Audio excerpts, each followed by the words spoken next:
The marble floor gleamed like black ice beneath my knees as I scrubbed, the sound echoing through the empty corridor like whispers from another century. 3 months into my job cleaning the Vatican's restricted wings, and I'd learned to keep my eyes down, my questions unasked. But tonight was different. Tonight, the door to the Black Chapel stood ajar, just a sliver, and through that gap leaked a light that shouldn't exist, a color I'd never seen before. They told me during orientation that some doors remained closed for good reason. They told me curiosity had no place in these ancient halls. They told me everything except why the other cleaners who'd worked this wing had quit without notice, leaving only resignation letters written in shaking hands. My name is Marcus Chen, and I was the one who finally looked inside. The call came on a Tuesday afternoon in September. I'd been unemployed for 6 months, my savings dwindling faster than my pride, when Father Benedetti's voice crackled through my phone like a prayer answered. "Mr. Chen, we've reviewed your application for the custodial position. Can you start Monday?" Just like that. No interview, no background check beyond the basics. The Vatican needed someone to clean the restricted archaeological wing, specifically the corridor containing what staff referred to only as the Black Chapel. The pay was triple the standard rate for cleaning work in Rome. That should have been my first warning. My supervisor, a stern woman named Signora Rossi, met me at the employee entrance before dawn on my first day.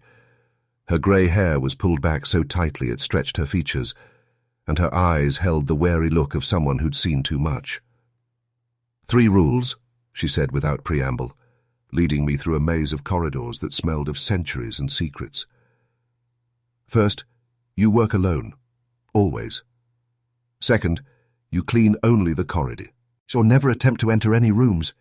Third, and most important— She stopped abruptly, turning to face me. "Never look inside the Black Chapel. Not through the keyhole, not through any gap, never." "What happens if—" "You'll be terminated immediately." Her voice cut through my question like a blade. "No exceptions, no second chances. Do you understand?" I nodded, though understanding and agreeing were different things entirely. The corridor itself was a study in contradictions. While the rest of the Vatican gleamed with gold leaf and frescoes, this hallway was austere, almost monastically simple. The walls were bare stone, the floor that distinctive black marble that seemed to absorb light rather than reflect it. 7 doors lined the corridor, 6 of polished oak, and at the far end, one of ebony wood so dark it looked like a hole cut into reality itself. The Black Chapel. Even from 50 feet away, it radiated wrongness. The air grew colder as you approached it, and sounds became muffled, as if the door existed in its own pocket of silence. The wood was carved with symbols I didn't recognize. Not Christian, not anything I'd seen in my art history classes. They seemed to shift when you weren't looking directly at them. For the first month I followed the rules. I arrived at 3 a.m., cleaned the corridor methodically, and left before the first priests began their morning prayers. I kept my head down, my earbuds in, and my curiosity locked away like a dangerous thing. But isolation does strange things to the mind. When you're alone in those pre-dawn hours, with only the sound of your own breathing and the whisper of your mop across marble, thoughts begin to wander. Questions begin to form. Why did this corridor need daily cleaning when no one ever used it? Why were there fresh scratches on the floor each morning, as if something heavy had been dragged across it during the night? Why did I sometimes hear sounds from behind the Black Chapel door? Sounds that couldn't possibly be coming from an empty room. The other cleaners avoided me. When I tried to strike up conversations in the break room, they would suddenly remember urgent tasks elsewhere. Only one, an elderly man named Giuseppe, showed me any kindness. He'd worked the Vatican for 40 years, he told me, but never in the restricted wing. "Some knowledge is a burden," he said one morning, catching me staring at the assignment board. "The men who clean that corridor, they don't last long." "Why not?" He crossed himself before answering. "Because eventually, everyone looks." October brought with it a new strangeness. I began finding things in the corridor that shouldn't be there. A black feather too large to come from any bird I knew. drops of something that looked like oil but evaporated before I could clean them. Once, a single page of text in a language that hurt to look at, the letters seeming to crawl across the paper like living things. I reported none of it.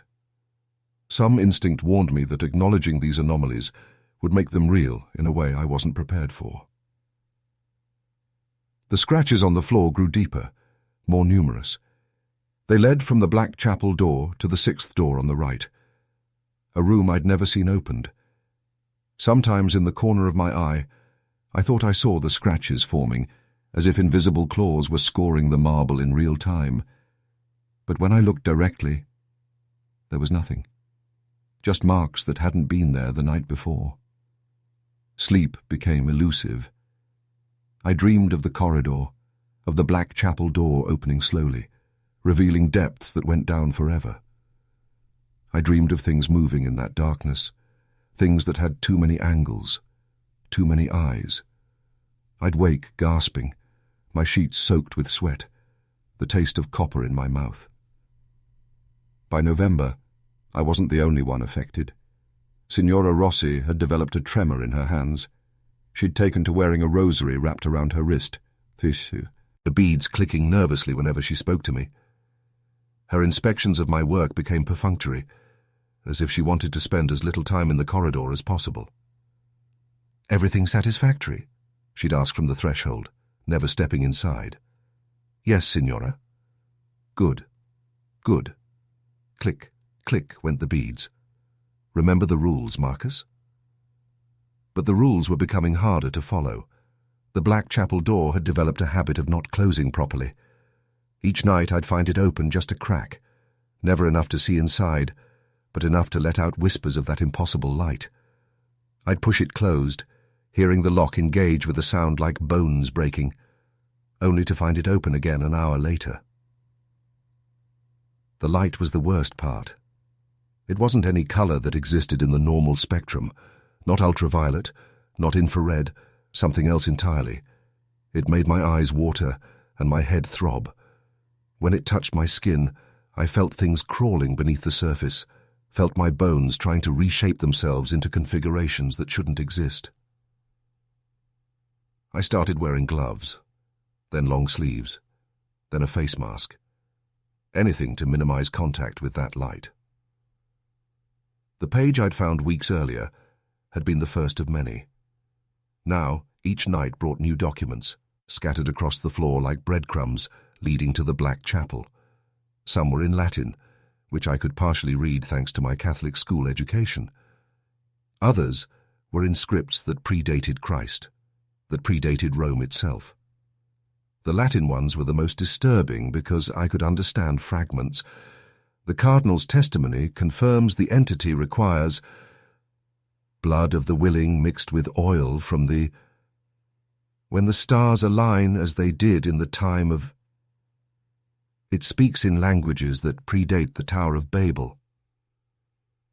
I began photographing them, building a collection on my phone that I'd reviewed during daylight hat. Hours trying to piece together a narrative that made sense, but sense was becoming a luxury I couldn't afford. December arrived with a cold that seemed to emanate from the Black Chapel itself. Frost formed on the door, despite the heating system working perfectly. My breath misted in the air, and the marble floor became treacherous with a thin layer of ice that appeared and disappeared according to laws I didn't understand. It was then that I met Father Toretti. I was just finishing my shift, the first pale light of dawn filtering through the high windows, when I found him standing in the corridor. He was young for a Vatican priest, perhaps 35, with the kind of intense eyes that suggested either madness or enlightenment. "You're Marcus," he said. Not a question. I nodded, acutely aware that I was breaking protocol by speaking to anyone in the restricted wing. "How long have you been cleaning here?" 3 months, Father." He smiled, but it didn't reach his eyes. "Longer than most. Tell me, what have you seen?" The question hung between us like a challenge. I could lie, could maintain the fiction that nothing unusual happened in these halls, Or I could finally speak the truth that had been eating at me like acid. Things that shouldn't exist, I heard myself say. His smile widened. Ah, then you're ready. Ready for what?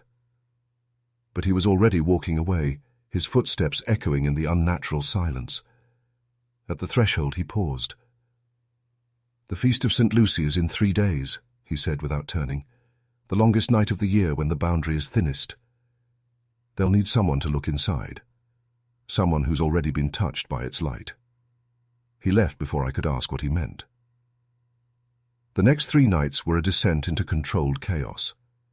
The scratches on the floor no longer appeared randomly, but formed patterns, circles within circles, symbols that matched those on the Black Chapel door. The pages appeared faster than I could collect them, a blizzard. Shroud of forbidden knowledge that spoke of things sealed away before the church was born, things that the Vatican had been built to contain rather than worship. Objects began moving on their own. My mop bucket would slide across the floor when I wasn't watching. Doors would open and close in sequence, as if something was pacing the corridor, testing each room. The temperature dropped so low that ice crystals formed in the air, hanging like frozen stars before dissolving into that impossible light. On the night before the Feast of St. Lucy, I found Signora Rossi waiting for me. She looked as if she'd aged a decade in the past week, her face gaunt, her hands shaking so badly she could barely hold the envelope she offered me. "Your final payment," she said, "with a bonus. Don't come back tomorrow." "But, please." The word came out as a sob. "Just take it and go. Forget this place, forget what you've seen." I took the envelope. It was thick with cash, far more than I was owed. "What happens tomorrow?" She looked at the Black Chapel door, and I saw tears streaming down her face. "What happens every year? What has to happen to keep it contained?" She grabbed my shoulders with surprising strength. "They'll ask for volunteers. Don't volunteer. Run. Run and never look back." But I didn't run. How could I? 3 months of questions, of impossible sights, of that light seeping into my dreams. I was too far gone to walk away now. I returned the next night, December 13th, the Feast of St. Lucy. The employee entrance was unlocked, the usually bustling corridors empty except for the whisper of prayers in languages I didn't recognize. I made my way to the restricted wing on autopilot, drawn by a compulsion I couldn't name. The corridor was transformed. Hundreds of candles lined the walls, their flames burning that same impossible color as the light from the Black Chapel. Priests filled the space. Not just Catholics, but men in the garb of Orthodox churches, rabbis, an imam, even what looked like a Buddhist monk. They stood in a circle, chanting in unison, their voices creating harmonics that made my teeth ache. At the center stood Father Toretti, holding a key I'd never seen before. Black iron, ancient, covered in the same shifting symbols as the door. "Ah, Marcus," he said, as if he'd been expecting me. "The witness arrives." Witness to what? To the renewal of the compact, to the feeding of that which must be fed, lest it break free and devour more than just the willing. The chanting grew louder, and the Black Chapel door began to vibrate, as if something massive was pressing against it from the other side. The scratches on the floor glowed with heat, and I realized they weren't scratches at all. They were a containment circle, a ward that had to be renewed with each feeding. "Every year," Father Toretti continued, his voice rising above the chant, "we must look inside, must acknowledge what the first pope imprisoned here, what has been fed and contained for 2 millennia. And every year, the one who looks pays the price." What price? He smiled that terrible smile again. Their sight, their sanity, sometimes their soul, but always, always, they volunteer. Because the alternative, the thing getting free, is worse than any personal damnation. The door was shaking violently now, and that impossible light was pouring through the crack, pooling on the floor like liquid starlight. The assembled clergy stepped back, leaving a clear path between me and the door. "We didn't choose you randomly, Marcus," Father Toretti said. "You've been exposed to its light for months. You're all Ramon." Eddie partially transformed, partially claimed. You can survive looking inside, long enough to complete the ritual at least. And if I refuse? Then we all die tonight. And then the city. And then, perhaps, the world. The thing behind that door has been growing stronger for 2,000 years. The wards are failing. It needs a willing witness, someone who chooses to look, to acknowledge its existence. That acknowledgement, that sacrifice, buys us another year. I thought of Giuseppe's words. Eventually, everyone looks. I thought of the previous cleaners, the resignation letters written in shaking hands. How many had stood where I was standing? How many had made this choice? What do I have to do? Relief flickered across Father Toretti's face. Open the door. Look inside. Speak its name. You'll know it when you see it. Then close the door and lock it. Simple. Nothing about this was simple, but I found myself walking forward anyway. The key was in my hand. When had he given it to me? And it was warm, pulsing like a heartbeat. The closer I got to the door, the more wrong everything felt. My bones ached. My eyes burned. Something in my chest was trying to claw its way out. I inserted the key. The lock turned with a sound like worlds ending, and I opened the door to the Black Chapel. What I saw inside broke every law of physics, every understanding of space and dimension. The chapel extended impossibly far, its walls covered in frescoes that moved and writhed, showing scenes of such cosmic horror that my mind refused to process them. But it was what hung in the center that drew my attention, that commanded witness. It wasn't a creature, not exactly. It was an absence that was somehow a presence, a hole in reality that pulsed with malevolent intelligence. It had too many angles, existed in too many dimensions at once. Looking at it was like trying to stare at Tim Tutun, the concept of hatred given form. But worse than its appearance was the recognition.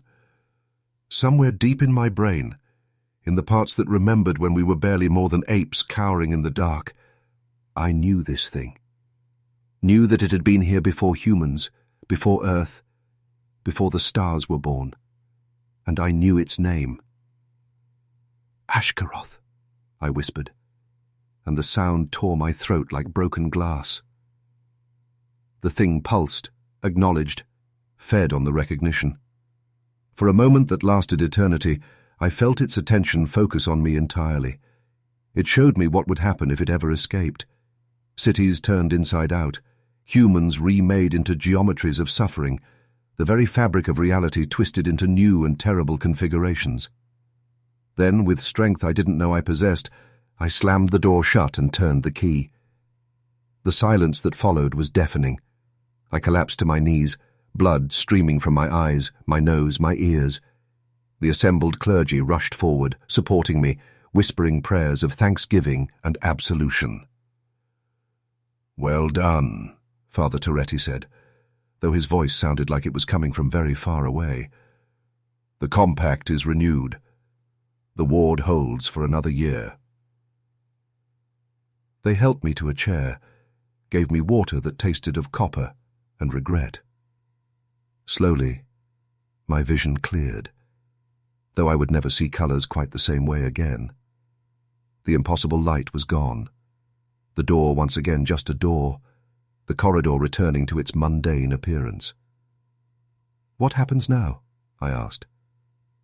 "Now you have a choice," Signora Rossi said. She'd been there the whole time, I realized, standing in the shadows. "You can leave, take the money, try to forget. Most do, or you can stay. Help us prepare for next year. Help us find the next witness." She smiled sadly. "The pay is very good." I thought about it for a long moment, thought about the thing behind the door, the way it had looked at me, into me. Though, but about how it would never truly leave me, no matter how far I ran. I'll stay, I said. And that's how I became the one who trains the new cleaners, who tells them the 3 rules, who watches for the signs that they're ready, that they've been touched enough by the light to survive the looking. It's been 5 years now, 5 feasts of St. Lucy. 5 times I've stood in that corridor and watched someone else open the door. The thing inside is growing stronger. I can feel it in the way the building groans at night, in the way the wards flicker and spark. Father Toretti says we might have another,